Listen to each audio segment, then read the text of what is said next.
Towns Farms has been in the family for probably 170 some years. For the most part, it's a pretty good place to milk cows. Our history from 1999 was with registered Holsteins. The farm has been in my husband's family since 1851. We were given the Sesquicentennial Award in 2001. That's for 150 years in operation that could be traced back to members of the family. In 1999, we expanded to 500 cow dairy and have been at that level since then.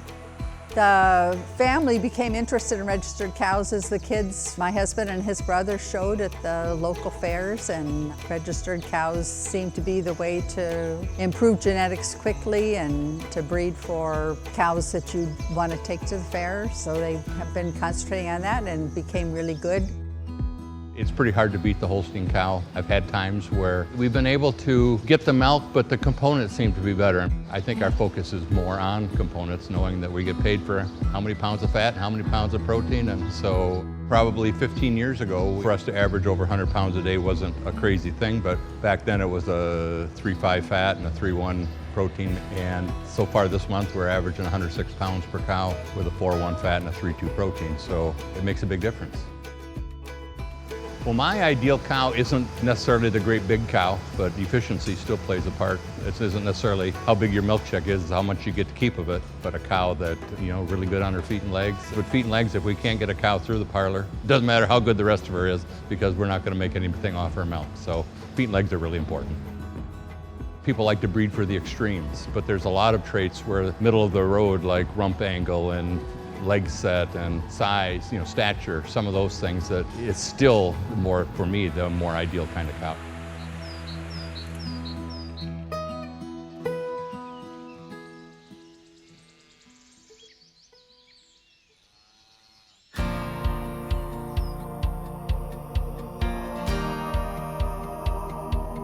In 2018, when we realized that we had way too many replacements, we started breeding HOLSim beef on dairy. Some of our consultants advised us to think about breeding to beef, and that the value of the calves that were born from those matings would provide extra income. It seems to make sense that if we can add some value on down through, for whether it's for us or for people we sell bull calves to, got to be a plus for us all.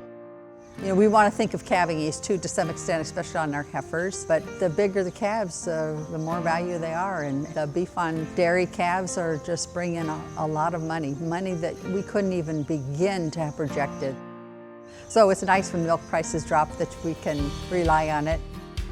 The HOLSim cross that we're going to be delivering here in a couple weeks is going to be added value for the guys that we sell them to. And we're hoping that this program is going to really thrive for the Holstein Association and be something that people in the Holstein breed are not afraid to do.